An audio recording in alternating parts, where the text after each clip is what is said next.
Qu'il s'agisse de livrer des repas Enchaîner des micro-tâches à la maison. ou modérer les réseaux sociaux, N'ayons pas peur de la modestie. nous avons upgradé le monde du travail. Aujourd'hui, travailler n'a jamais été aussi cool. Mais attention, Nos détracteurs veulent nous faire croire. que toute cette modernité géniale qu'on propose, Ben, c'est pas bien. ah ça les êtres humains pour râler. Notre approche dérange car elle fait bouger les lignes. En fait, on est un peu des révolutionnaires. J'ai moi-même un t-shirt Che Guevara. Hein. Mais les gens ne veulent pas que les choses avancent. Ils veulent rester engoncés. Dans les vieux modèles poussiéreux, De l'ancien monde. horaires fixes, Bureau à l'ancienne. tickets resto. Droit du travail. Lol, excusez-moi, j'ai l'impression d'entendre mes grands-parents. PTDR, c'est quoi les bails? YOLO. OSEF. Bullshit. Parce qu'aujourd'hui, le futur, C'est déjà demain.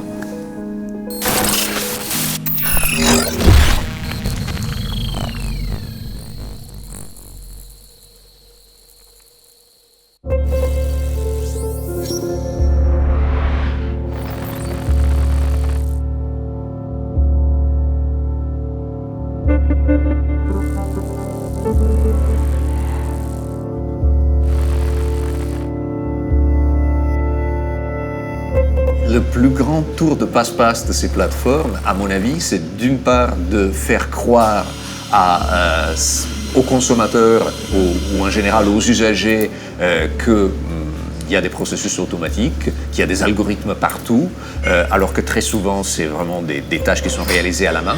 Et de l'autre, de faire croire aux travailleurs que d'abord ce qu'ils réalisent n'est pas un vrai travail. Il l'appelle un job, un gig en anglais, donc voilà, quelque chose qui est transitoire, éphémère, et qui à terme va disparaître. Ça, à mon sens, c'est vraiment le plus grand tour de passe-passe, le fait d'annoncer, prophétiser la disparition du travail humain, alors que ce travail humain est partout. Et pourquoi ils annoncent constamment le bouleversement de nos catégories héritées de la civilisation salariale? Eh bien parce que tout simplement, grâce à ça, il évite de rémunérer le travail à sa juste valeur et ensuite de le protéger au sens de protection sociale.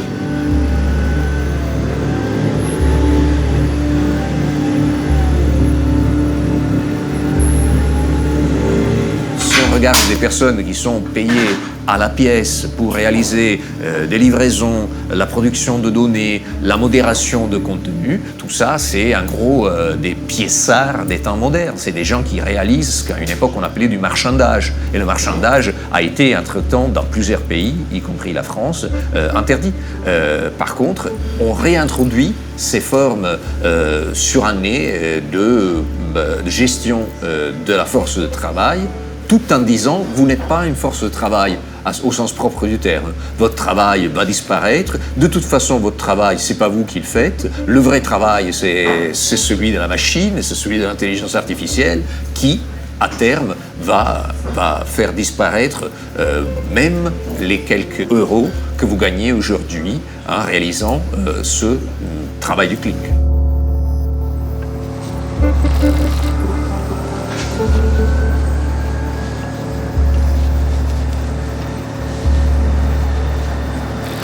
Si on regarde seulement les travailleuses et les travailleurs, on rate évidemment le fait qu'ils et elles produisent des données et que ces données servent pour produire de l'automation. Même quand Bilal et Zlat attendent de trouver les commandes à livrer et donc finalement attendent de recevoir l'alerte, et l'alerte aussi est une donnée, et bien à ce moment-là, ils produisent de l'information, ils produisent des données, ils se géolocalisent, tout ça est collecté par la plateforme, Uber en l'occurrence, qui s'en sert pour, d'une part, faire fonctionner ce service, mais de l'autre, et ça c'est l'élément le plus inquiétant, à terme, pour préparer des processus automatiques.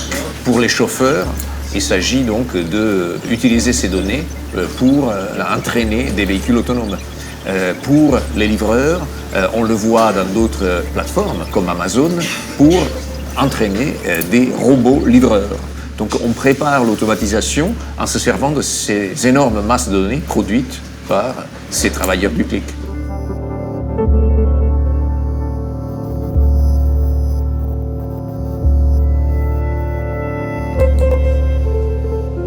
pour délocaliser aujourd'hui, donc pour mettre au travail des personnes qui soient moins bien payées, moins protégées, dont les droits sont moins respectés. Plus besoin d'ouvrir une usine dans un pays tiers.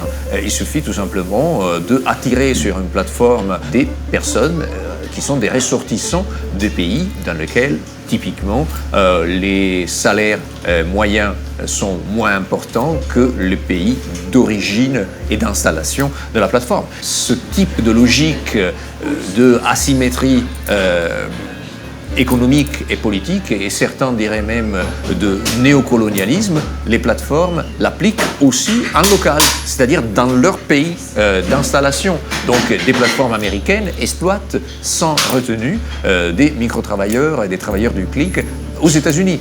En France, des plateformes françaises ne se gênent pas de donner et de payer très très faiblement des micro-travailleurs français. Et donc ça, c'est quelque chose qui pointe une sorte de appauvrissement et exploitation généralisée au niveau mondial, autant dans les pays du Nord que dans les pays du Sud.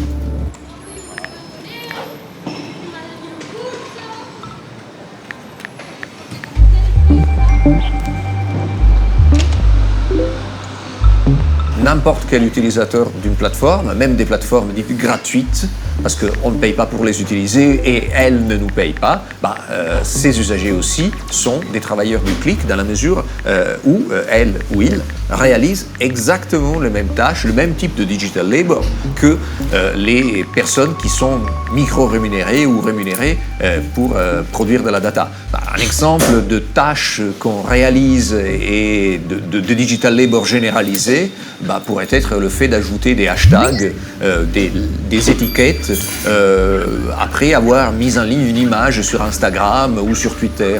Voilà, c'est par exemple sur Instagram, on prend que sais-je une photo et après on ajoute des étiquettes du type, des labels, des qualifications du type soleil, vacances, heureux, etc., etc. Et tout ça est utilisé pour, d'une part, entraîner des algorithmes de sentiment analysis et de l'autre, pour entraîner des intelligences artificielles qui font de la reconnaissance d'image. Et c'est exactement le même type de travail qui est normalement micro-rémunéré sur Amazon Mechanical Turk. Sur Amazon Mechanical Turk, vous recevez une image, si vous êtes un travailleur, et vous devez, par exemple, ajouter des labels, des étiquettes du type, voilà, cette image, c'est vacances, soleil, etc., etc., et c'est utilisé pour entraîner d'autres intelligences artificielles.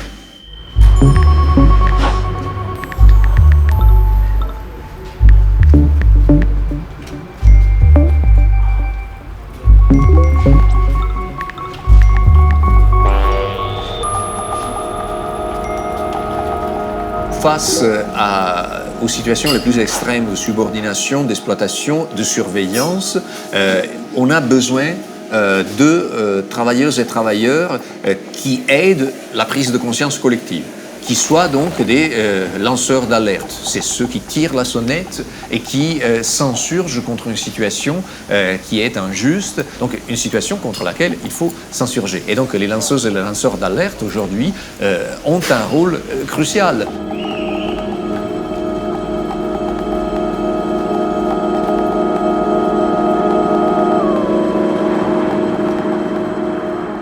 Lanceur d'alerte, épisode 4, première. J'ai compris que j'allais travailler indirectement pour Apple au moment où j'ai signé la première clause de confidentialité qui suppose que je suis pénalement responsable devant la loi irlandaise si je parle à qui que ce soit de ce travail. Siri n'est pas une intelligence artificielle. C'est tout le soi-disant travail d'amélioration ou de machine learning et tout ça est fait par des humains.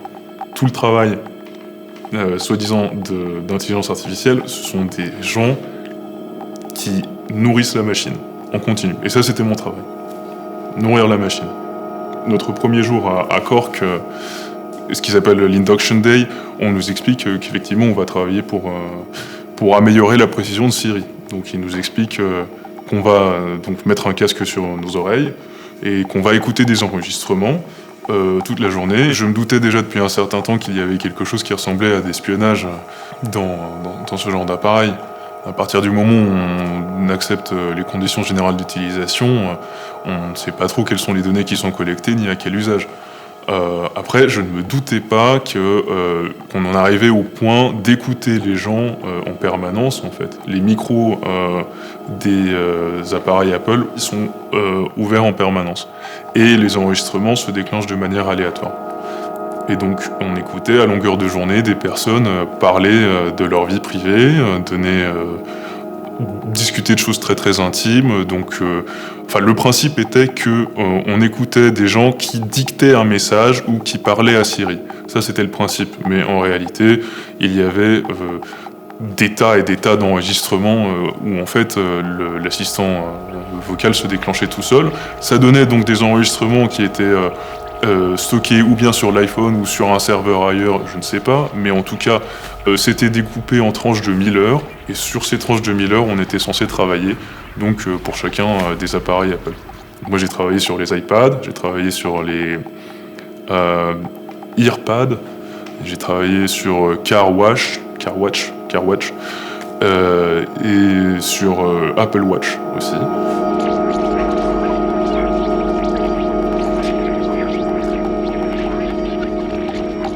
Je suis révolté par le fait qu'on nous écoute en permanence sur tous les outils technologiques soi-disant à notre disposition. Moi, ça me fait peur parce que ça me fait penser à 1984. On est vraiment dedans. C'est déjà un fait, ce n'est pas une fiction, on est dedans.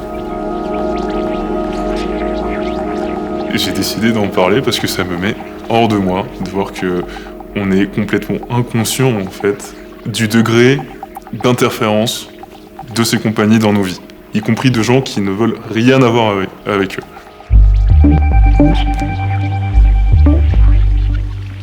Enfin, je me disais qu'il fallait garder une trace de tout ça. Donc au moment où je me suis décidé à partir, j'ai préféré jouer le tout pour le tout, et j'ai commencé à prendre des captures d'écran de ce que je pouvais. Et ensuite j'ai branché une clé USB à l'ordinateur, et tous les jours je récupérais des nouvelles captures d'écran. Et honnêtement, j'avais les chocottes. J'étais pas tranquille du tout. Parce que parmi les indications les plus sérieuses, il y avait le fait de n'en parler à personne. Même entre nous, dans l'open space où on n'était pas censé discuter entre nous de ce qu'on entendait. Donc encore moins en référer à des journalistes ou à des personnes en dehors d'Apple.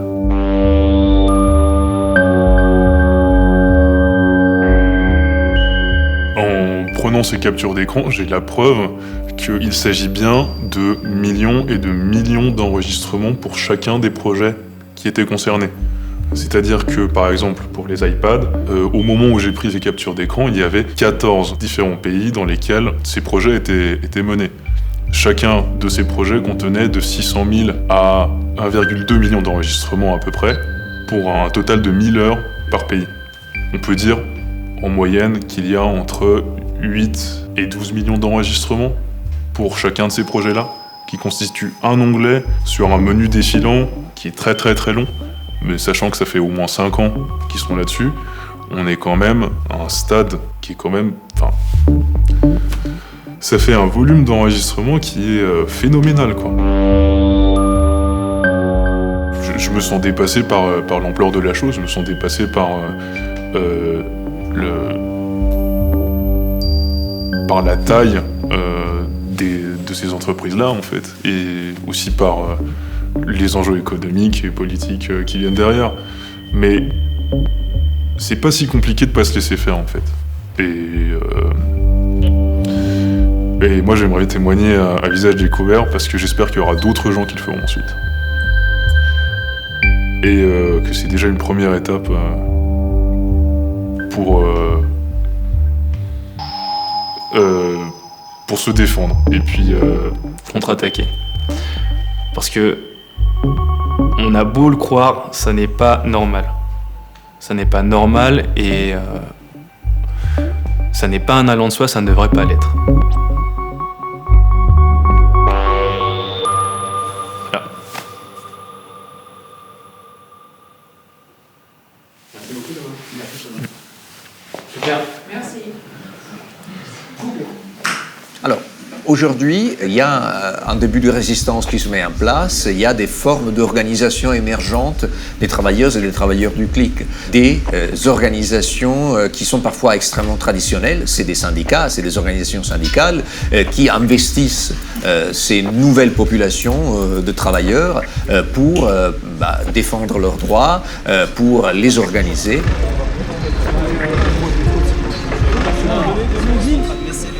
C'est abusé, mais c'est pour ça, tu vois, nous on avait voté la dernière fois qu'on ferait un truc du style que t'es payé à l'heure, c'est ce qu'on veut, plus tes commandes. Parce que comme ça, t'as pas de commande, t'es quand même payé, c'est du travail, tu vois, t'es sur ton vélo. Ouais. Là, on est d'astreinte, on est comme des pompiers, on est d'astreinte, sauf que les pompiers sont payés. Mais nous, on n'est pas payés, donc c'est comme être un pompier là. Donc on est d'astreinte, on est là, on est connecté, on est prêt à recevoir des courses, mais on n'est pas payé.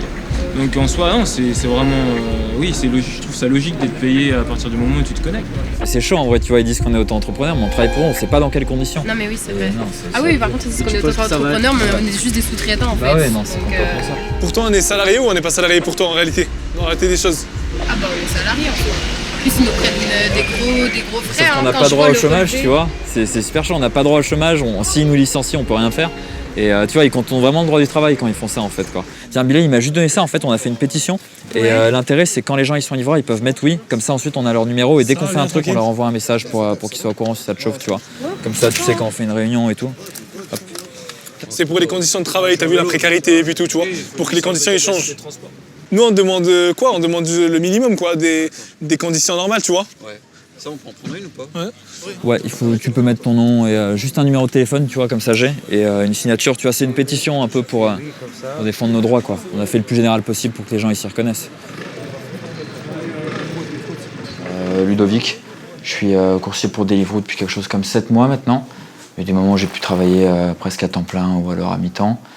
Et à côté de ça, je suis syndiqué à la CGT, plus précisément dans le comité précaire et privé d'emploi de la CGT. Et ça fait quelques semaines que sur Lyon, avec d'autres livreurs, on essaye de lancer une activité syndicale qui vise justement à s'organiser contre les plateformes pour lesquelles on travaille. Là, du coup, je suis à Lyon, en local des 7e et 8e arrondissements de Lyon, c'est-à-dire une union locale qui couvre les entreprises qui sont sur tout ce territoire. Ça permet aux syndiqués de différents secteurs d'avoir des locaux, d'avoir accès à des ordinateurs, à des imprimantes, et de pouvoir discuter de nos différentes conditions de travail, venir pour faire des réunions, des formations par exemple. Et si je suis ici, du coup, c'est parce que le mardi après-midi, on a pris l'habitude, via le comité précaire privé d'emploi de la CGT, de tenir une permanence à direction des livreurs. C'est-à-dire qu'on a commencé à diffuser l'information par message, par des tracts qu'on donne en diffusant, par des affiches qu'on colle devant les restaurants. Comme les livreurs sont dans une situation de précarité qui fait qu'on sait qu'on peut être licencié sans problème, personne ne veut faire ce travail très longtemps. C'est compliqué de s'organiser et de prendre conscience, de se dire on va essayer de se réunir tous ensemble pour lutter contre Uber et Deliveroo. On est en train de créer un rapport de force avec Uber et Deliveroo. Et le but, c'est que ça tienne dans la durée. C'est de se dire, s'il y a un livreur qui a besoin de quoi que ce soit, qui a envie de s'organiser ou qui a un problème à Lyon, c'est qu'il peut nous contacter et qu'on peut voir ce qu'on peut faire. Et l'intérêt de passer par le syndicat pour ça, c'est que du coup, c'est une présence qui n'est pas personnifiée, que c'est pas un tel ou un tel qui prend en charge ça, c'est que c'est le syndicat en entier et que le syndicat, c'est toujours ceux qui le constituent en réalité. Et sur Lyon, en tout cas pour le moment, on essaye vraiment de créer une présence et de montrer à Uber et Deliveroo que non, en fait, ils peuvent pas faire ce qu'ils veulent et que ça fait quelques années qu'ils essaient d'installer ce type de statut qui vise à généraliser, d'ailleurs on pourra en parler aussi, mais que de l'autre côté, ceux qui travaillent ont le droit de décider aussi, parce que ce sont eux qui produisent. Ça reste privé, tu vois, c'est qu'à nous, le syndicat pour la CGT. En fait, ce qu'on demande, c'est une connexion et une rémunération et qu'il y a de meilleures conditions de travail, une meilleure assurance. Paradoxalement, la classe ouvrière s'est battue depuis le 19e siècle contre le travail à la tâche pour le droit à des mutuelles, ce qui a donné l'assurance à la sécurité sociale plus tard. Et ce qui s'est passé, en fait, c'est que par ce statut, on a un énorme retour en arrière qui a lieu, par un retour au paiement à la tâche, par une absence du coup de possibilité de se... On a le droit de se syndiquer de fait, mais les syndicats n'étaient pas présents à la base dans ces domaines parce qu'ils étaient nouveaux. Donc par une absence de possibilité de s'organiser, par une absence de négociation, c'est un retour total à des situations dignes du 19e siècle complètement. Il faut se dire qu'en soi, faire du vélo et livrer de la nourriture, moi je suis très content quand je livre de la nourriture à quelqu'un et que je suis content de me dire qu'il va manger. Et moi ce qui me rend mécontent, c'est de ne pas avoir de travail parce qu'il n'y a pas de commande, c'est de me dire si j'ai un accident, ça me retombera sur ma pomme. Moi je pense que ce qui est important, c'est justement de constituer un cadre qui permette aux livreurs et aux travailleurs de ces plateformes-là de se projeter et d'avoir une fierté du travail et une dignité dans ce travail qui est réalisé. Et je pense que c'est quelque chose qui est possible dès lors qu'on arrive à allier ensemble une action syndicale qui est forte, qui est Unis, à une action de réglementation qui consiste à en finir avec cette sorte de, je sais pas, de féodalité capitaliste de Uber et Deliveroo qui sont capables, par le biais d'un contrat, de mettre n'importe qui à leur service. Les plateformes invitent leurs travailleurs à être des auto-entrepreneurs de soi, ce qui est une vision extrêmement individualiste et extrêmement capitaliste. De manière assez paradoxale, il y a de plus en plus de travailleuses et de travailleurs qui disent « je veux bien être responsable de moi-même, je veux bien être finalement la personne qui prend en main son destin, sauf que je vais le faire de manière collective ». D'une part, par exemple, en mettant en place des associations, des guildes, des syndicats. De l'autre, en imaginant des services alternatifs. Et là, on voit par exemple apparaître des travailleurs de Uber, par exemple, qui créent leur alternative coopérative.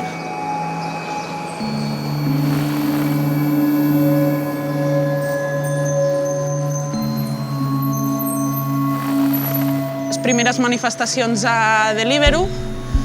Jo treballava juntament amb alguns companys i vam començar a donar-nos en compte que les condicions que et venien a Deliveroo no eren reals. I llavors a partir d'aquí vam començar a demanar unes millores i formar una cooperativa pel fet d'haver una cooperativa sense ànim de lucre per desmuntar una mica l'argument aquest de que ens hem d'adaptar als nous temps i que els nous temps són Uber o Cabify. És a dir, la tecnologia es pot utilitzar de forma ètica, és el que volem demostrar, d'una manera més cooperativista, més a través d'una assemblea, d'una forma més democràtica.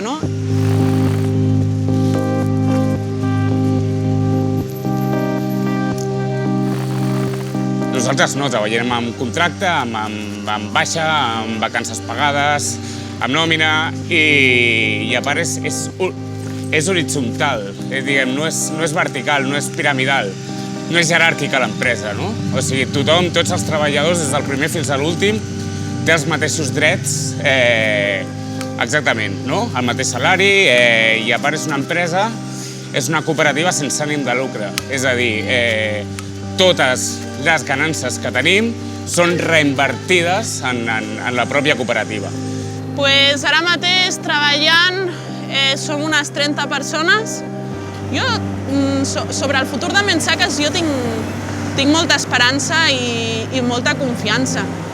I crec que és molt important que tiri endavant, no només per nosaltres, sinó per demostrar a nivell global també que és possible una alternativa.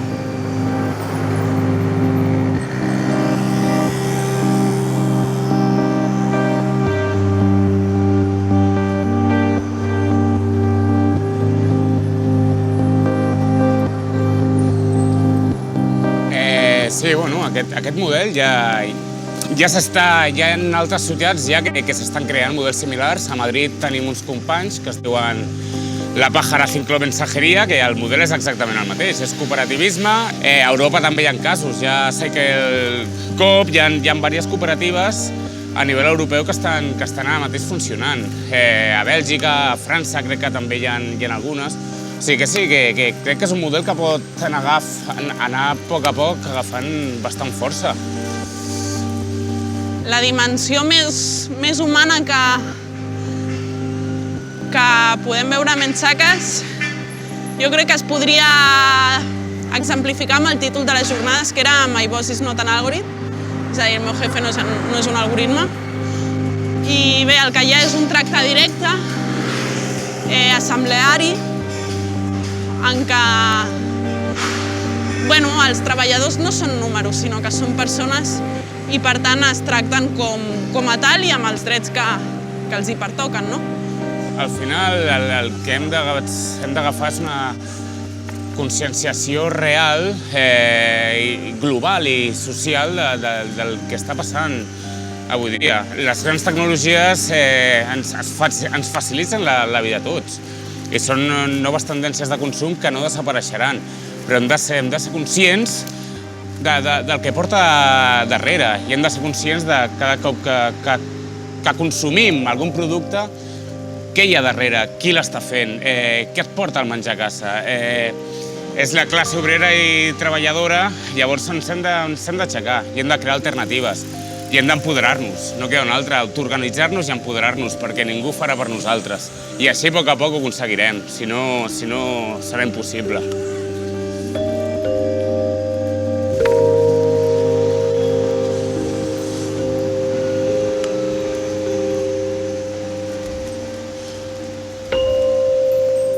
Les perspectives qui s'ouvrent aujourd'hui, grosso modo, nous poussent à regarder la véritable origine des plateformes. Malgré le fait que les plateformes numériques qu'on connaît aujourd'hui sont des entités capitalistes, la plateforme en tant que concept politique existe depuis plusieurs siècles et au fait, elle est née en tant que notion politique au sein de mouvements utopiques, de mouvements anarcho-communistes finalement, de mouvements qui étaient en train de promouvoir le dépassement du travail dépendant au nom de la liberté individuelle et collective, le dépassement de la propriété privée et aussi ce qu'on appellerait une gouvernance par les communs. Donc tout ça est dans l'ADN politique des plateformes et tout ça a été entièrement détourné par les plateformes capitalistes d'aujourd'hui. Donc la perspective qui s'ouvre est une perspective de dépassement de la plateforme capitaliste pour aller vers une plateforme qui soit une ressource commune qui peut être appropriée par des communautés. Donc le cas classique serait si on veut lancer une plateforme qui ne soit pas une plateforme capitaliste, cette plateforme doit négocier avec la collectivité de ses usagers la manière d'organiser l'activité humaine, la manière de gérer l'information et les datas qui sont produites et encore la manière de aussi reverser à la communauté qui produit cette valeur une partie de la valeur. Et donc il y a plusieurs manières de le faire. On pourrait mettre en place des politiques redistributives classiques dans lesquelles une entité, par exemple étatique, redistribue, ou alors on pourrait mettre en place une sorte de revenu universel qui serait géré au niveau des communautés, au niveau des commons. Donc quelque chose qui soit une manière de redonner à la communauté qui a produit cette valeur une partie de la valeur apportée.